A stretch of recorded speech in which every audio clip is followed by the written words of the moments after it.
the next person I'm about to do a little backstory. Ain't gonna lie, I always wonder, you feel me? How they, how they little upbringing was. 'Cause I was locked up when they was, I guess when they went viral or something. But y'all know what I'm talking about. I'm talking about this nigga 42 DUGG gang. You already know. Let me see. Is this? Hell no. Where this shit at? Oh, oh.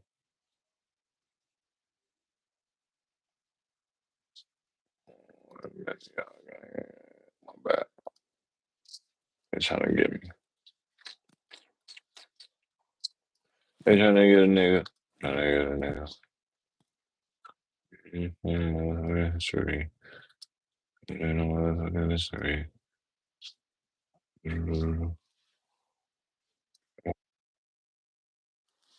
My bad gang. My bad gang. My bad gang. My bad gang. My bad gang. We on that for real.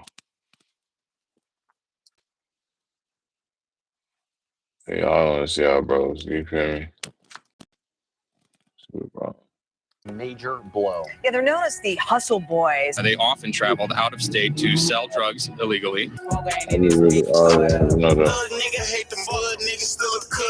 Welcome back to another episode of True Street TV, where we That's the one line I just never liked. cover everything street related. Hit that like, subscribe, and notification bell, and let's get right into it. Today's story brings us to Detroit, Michigan. As we spoke about before, Detroit is a city with many problems, and the poor neighborhoods are some of the most dangerous in the country. The man we're here to talk about today comes from the trenches of Detroit and was able to beat the odds and make it out a millionaire. That brings us to the man we're here to talk about today, 30-year-old Dion Hayes, or better known by his rap name, 42 DUGG. DUGG is from the city's east side in the Denby neighborhood, off of Whittier Avenue. As he says in the song Faux Gang, I'm Whittier, I'm Wayborn, I'm Lake Point, and I'm Roxbury. Hey, I'm Whittier, I'm Wayburn, I'm Lake Point, I'm Roxbury.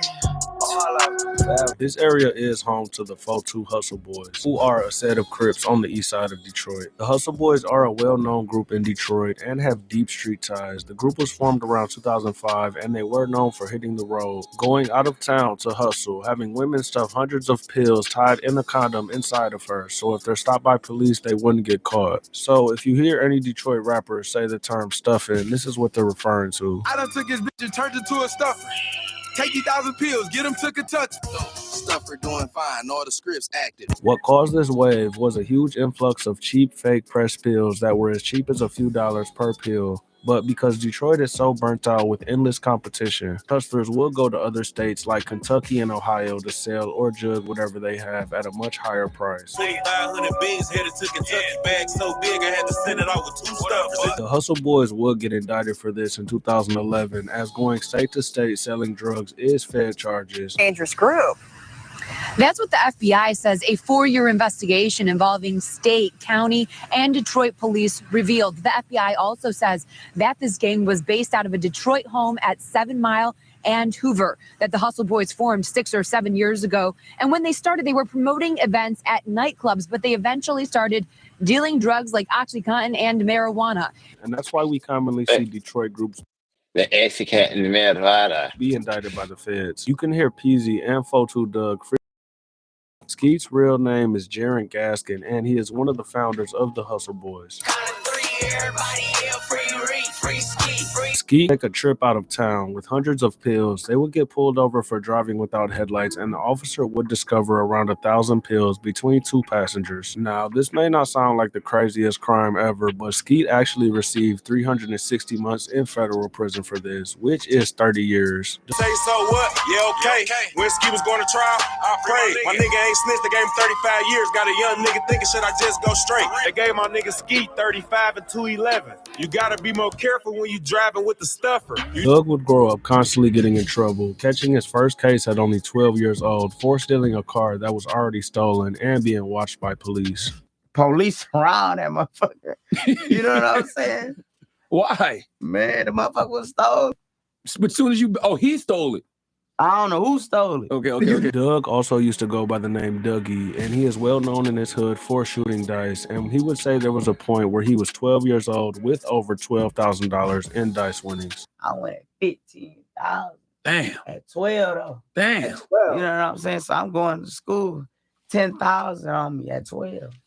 That was your first lick, a $12,000 hit in a day? That's like $13,000. He would eventually run away from home around age 14 before quickly being caught with a gun and being placed on probation around 2008. This incident didn't scare Doug away from the street life, as just a year later at age 15, Doug was charged with carjacking and a firearm possession. As Doug was facing real prison time, the 4-2 boys would continue making money in the streets and getting into beefs. The Hustle Boys are clicked up with Peasy's Hood, 6 Mile, Cheddar Grove. They have been in a deadly feud with the 7 Mile Bloods of Detroit, and this beef will get very serious in 2014.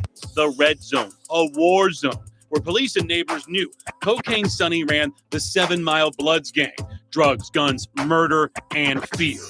While Doug was in prison, a man named Juan Page was killed by a high-ranking member of the 7 Mile Bloods named Billy Arnold. Billy Arnold was a real savage, and he was a real problem for the Hustle Boys. Dwan went by the nickname Neff and was with the 4-2 twins as they rode to the local parole office. And unfortunately for them, Billy had been up there to see his parole officer at the same time and would call some 7 Mile Bloods up there after spotting them. Billy and his friends that arrived would wait and follow the twins and Neff as they left until opening fire on the car a few blocks away. One of the twins would be shot in the chest but survived, but sadly Neff was shot in his face and he would pass away after a couple weeks in the hospital. Michael would later secretly testify against Billy, naming him as the shooter. Doug eventually got sentenced to 4 years in prison as a teenager, and he would be released in 2015 after serving around 6 years, with the additional 2 years coming from getting into fights. 16, nigga, I was doing the 4. End up doing the whole 6, I was doing the most. The Detroit music scene was on fire around this time as well, as T Grizzly had just dropped one of the biggest songs to come out of the city, releasing First Day Out towards the end of 2016. T would throw the Hustle Boys a major alley-oop, doing a song with 4-2 twins right after blowing up, releasing Secrecy in January of 2017. Bring that money up and then I put my mans on. Niggas think shit sweet cause my twin gone. Twin Martez Davis would rap about his twin being gone in this song because just a few months prior, his brother Michael was sentenced to 3 years in prison for a gun possession. Doug had to begin writing music in prison, and he would quickly begin dropping music with 4-2 twins, releasing songs like We Gon' Get It, Shine Regardless, and Had To. 4-2 twin would also have some friction with T around this time, as T linked up with Sada Baby, who is a part of the 7 Mile Bloods. I got niggas done died. Nigga, brother in prison. Niggas in prison, bro. Niggas done died over this shit, bro. This shit is real street shit, bro. Niggas done died, bro. Nigga, you can't play a nigga like me close and then go running with my ops, nigga. And befriending my ops and think that shit supposed to be cool with me, nigga. It's blood on this shit, bro. His features with twins were catching a buzz in the city, and Doug will go on to release some singles, including a song titled Livin', which went crazy around the time and has over 1 million views today. In March, the twin Michael Davis will be called to testify against 4 SMB members at their trial. Michael would refuse to get on the stand, and the feds would charge him with contempt of court and obstruction. They would sentence him to 70 months in prison for this. Billy Arnold would also receive life in prison for the murder of Neff and the murder and multiple shootings of other 4-2 members. In 2018, Doug would take rap serious and will begin making huge waves in the city, releasing his debut mixtape on July 19th, calling it 11241 Wayburn. Doug will go on to blow up right after this as he released some huge songs. STFU, released on July 29th, was a huge song like, and had 20 million views on YouTube. Doug went crazy on. Why they be like that? I think they be like, I swear, sometimes they be like, this thing on, brother, something like, I don't know, like, it's, I don't know, I don't think that's the same. I think that's probably some Chicago niggas. I be trying to understand that shit, though. So I think on this song. The bad cats, I don't miss walking. Come get your bitch off me. I'm known for shit talking. I'm known for script bus. Team Eastside Snoop would sadly be I'm known killed for in Detroit around script this busting, time. nigga. Doug and Babyface Ray would collab on a tribute song to Snoop Oh, called nah. The Streets. This was another huge song for Doug and sits at over 15 million views on YouTube. My soul, my heart, my niggas, my freedom. So do we need you. 2019 would be a very big year for Doug, as this is the year he really blew up and became a millionaire. He would sign a joint venture deal to Yo Gotti's CMG along with Lil Baby's 4PF label, which now goes by Glass Window Entertainment. Some people seen this as a bad move, as plenty of upcoming rappers sign bad deals, especially when signing to other artists. But this was actually the perfect move for Doug, as these relationships launched him to superstardom during the pandemic. He would release Young and Turn on March 15, 2019. T Grizzly would appear on this tape, as well as Lil Baby and a few other artists. One of the singles on this project, called Dog Food, went crazy and has almost 30 million views today. Dog food.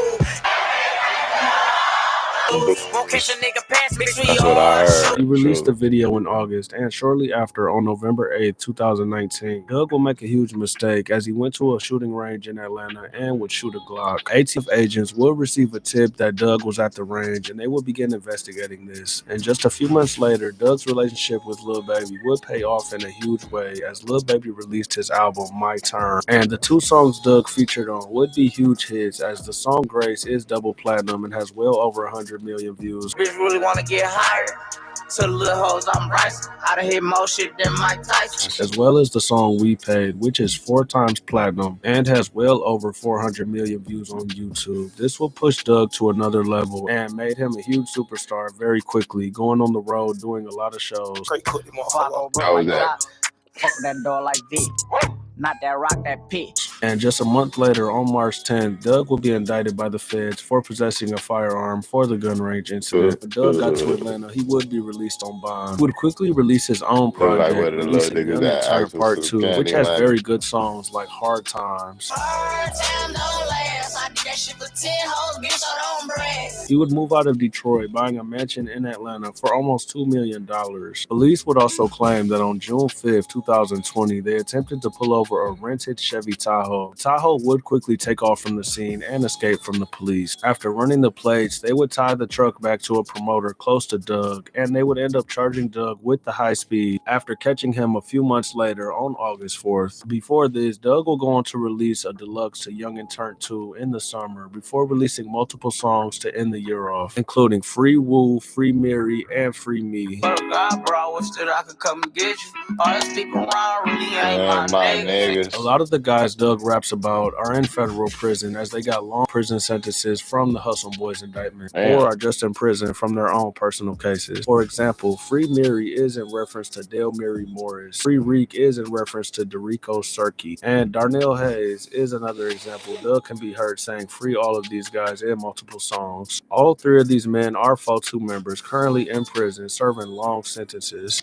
and it all stems back to May 8, 2009, when 3 4-2 members seen a man named Fieldin Reed ride past in a nice car with a pair of buffs on his face. The group would notice this and quickly jump in their own car, planning to rob him. But this lick didn't go as planned. They pulled up next to him, and Nail would begin shooting into Fieldman's vehicle, leaving 23-year-old Fieldin Reed dead from multiple wounds.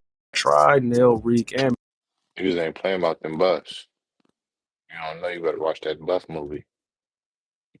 Niggas ain't playing about them buffs. You slide by them buffs. You better be buff. Brolic. Ugh. Nigga need them buffs.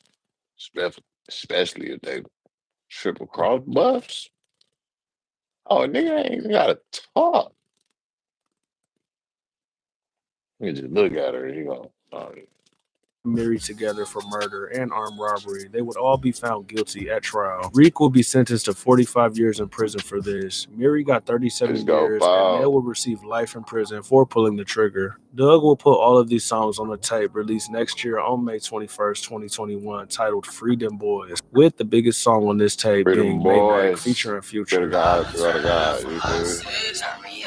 I started up in my city. Doug and Roddy Ricch were shooting a video in Atlanta when shots would ring out. OMB Peasy would be arrested following this, but no information would really be released, and OMB was cleared of the charges. Doug will go on to do a Breakfast Club interview alongside Yo Gotti around this time as well, saying he wasn't even in Detroit when the high-speed chase happened, and the police are trying to say they seen him. When they know you from a certain life before you was successful in music, they don't never forget that. Like, even though you may start doing this, they still look at you as this. In August, Doug will plead guilty to the gun possession and agree to turn himself in on April 12, 2022 to serve 6 months in boot camp. A few days after pleading guilty, he would feature on a song called 5500 Degrees, which was a huge song at the time. Doug will continue dropping music, and when April came around, he didn't show up to boot camp and turned his phone off. Federal agents spent the next few weeks tracking Doug down until they noticed his phone pinged at the Willow Run Airport, which serves Detroit. Although Doug's name wasn't listed on the flight's manifest, he would be found and arrested getting off of a private jet. He would then sit in federal custody for the next 17 months, being released in October of 2023. Hitting Icebox his first day out, he would continue dropping music and would even release his first studio album months later in 2024. Black 100 will also go on No Jumper and say 4-2 Doug got punched in the face by Offset after Doug supposedly won Offset's money and didn't want to continue playing. I don't even want this weirdo about the fucking platform. Whack. Snow Bunny. Whack. Whatever the fuck he is, that nigga's a J-Cat. That's for the hood. He'll be the first old nigga get his ass whooped 50 times by every nigga in the door. And Dice. Nevertheless, Doug ends up turning around. When he turned around, Offset five. He talked too much. That's it. He talked too much. In the face. Right in the face. I give it to 5 count. 1 1,000, 2 1,000, 3 1,000, 4 1,000, 5 1,000. You're counting what? No reaction from Doug. If y'all gonna get down, y'all gonna get down. Nigga, 5, you get off. When I seen one no reaction, now I get niggas is pulling out. Right? I grab Doug and see Doug, I don't know why. See, this the thing I don't get. I know niggas trying to elevate off this shit, but like, if you already a gangster and you already know like fights and DPs and all that shit not supposed to be recorded, why are you running back to these people and telling these people a story about what happened to this man? If it was all programmed to everybody in that room just be the only people who knew that happened.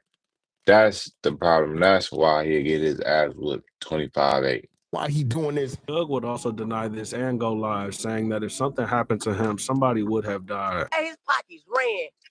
A nigga swung, fired on Doug, hit him in the and ain't nobody died behind this shit, bro. Right. My money, ain't nobody, come on, bro. You know we don't even play like that.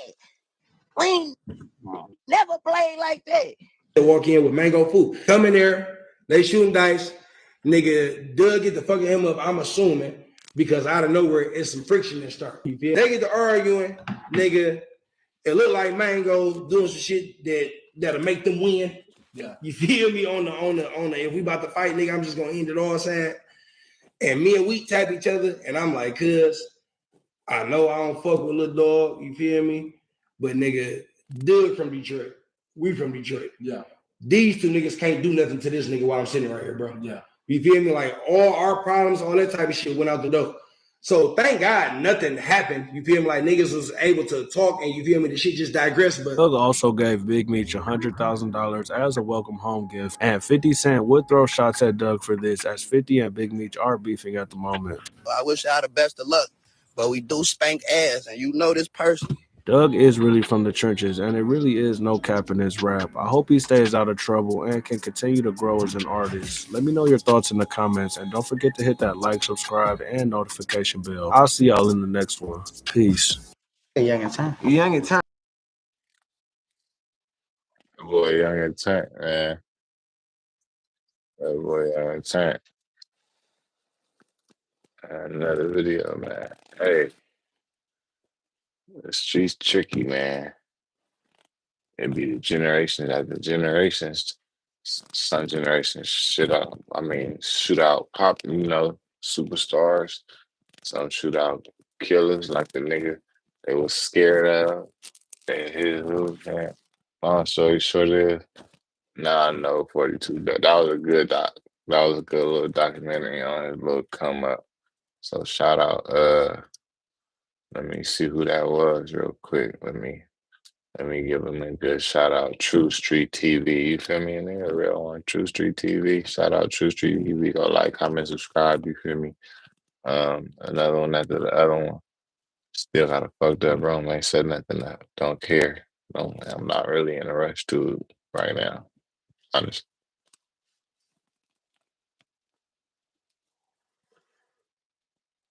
I'll be 420. Before 420.